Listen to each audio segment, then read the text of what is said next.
And you know, William James, back around the turn of the century, he said, believe, and your belief will actually create the fact.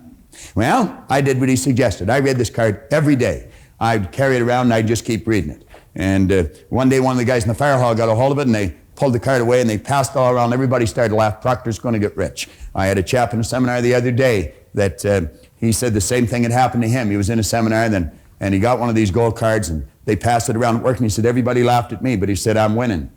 Now, I didn't read the card in front of anyone any longer, but I kept reading it. I'd go to the bathroom, and I'd sit in the toilet and lock the door, and I'd read the card. Or I'd be driving down the street, and I'd come to a traffic light, and I'd haul the card out, and I'd read it. Now, something very funny happened to me.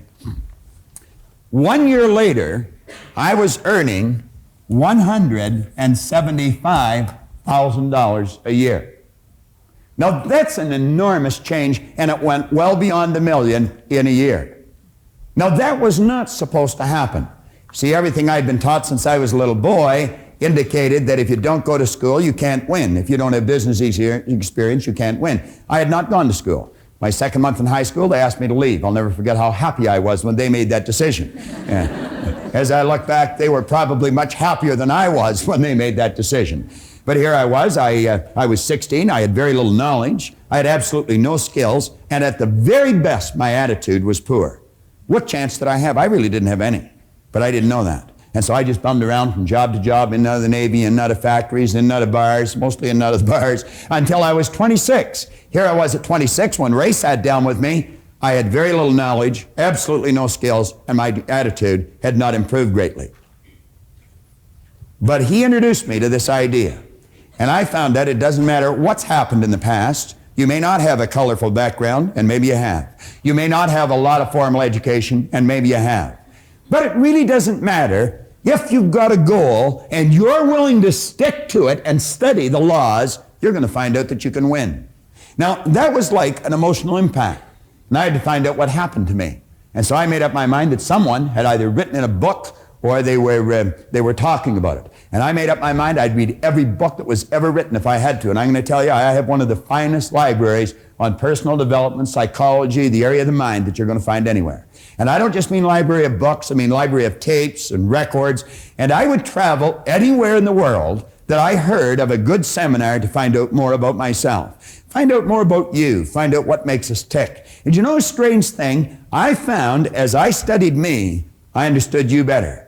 Because we are essentially all the same. And that's just sort of the way it works. This seminar is nothing but the culmination of all that study. But it wasn't just study, it was a lot of practice, a lot of painstaking study, and an awful lot of experience. And John and I have seen great changes take place in our own life, but better still, we've seen phenomenal changes take place in the lives of the thousands and countless thousands of people that have studied these seminars. We've done these seminars as far away as Takapuna, New Zealand. We've done them all over the United States, every state in the United States. And we've done them all across Canada. People in England are studying this right now. As a matter of fact, this book, Born Rich, is being read in Russia right now. That's a fair distance away from here, and it's a lot different philosophy than most people in that country are used to. Now, we point out here that material wealth is a normal and a natural state for you to live in. Intellectual comprehension, come down to the third paragraph on page 2. It's vitally important. Intellectual comprehension of this program is not difficult. In a relatively short period of time, you will be prepared to correctly answer a battery of questions about this Born Rich program. If you read it, memorize it, you could answer almost any question in it. But that doesn't mean that you're going to win. You could very quickly say, I know. Someone mentions something, they'll say, I know. I know somebody that says that all the time. Doesn't matter what you say to her. Vera says, I know. All right. Now, knowing and doing are poles apart. And I point out in 2 or 3 places in the book that reading and memorizing are not going to make you successful. It's the understanding and then the application of wise thoughts that count.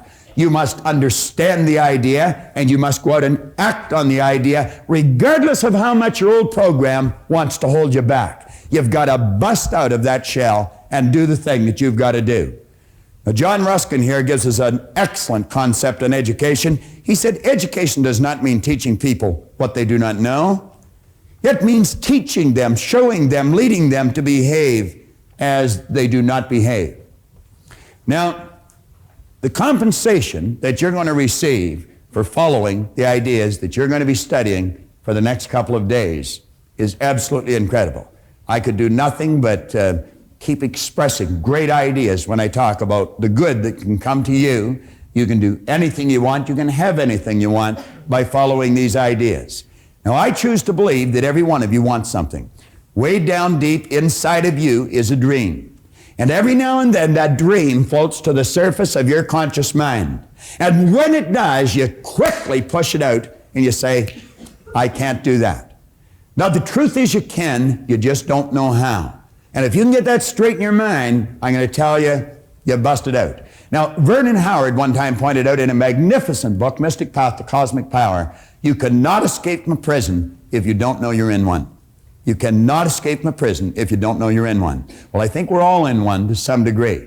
But that dream you've got that comes to your mind, I would suggest you look at it real carefully. I was given a cassette tape by a gentleman in a seminar that we were conducting a couple of years ago, and it was a copy of a speech made by a minister out of Minneapolis. And there were a couple of lines in that tape that were absolutely incredible.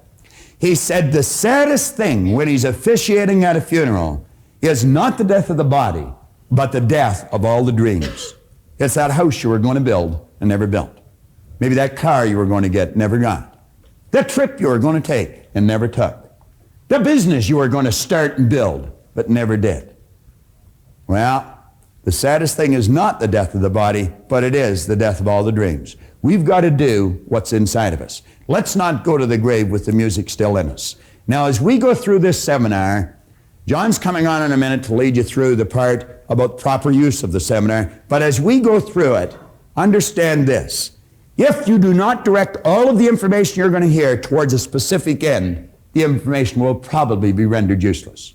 So what I would suggest you do, as John's coming up here, just jot down in shorthand, in your book, anywhere on a blank space, that's something that you want.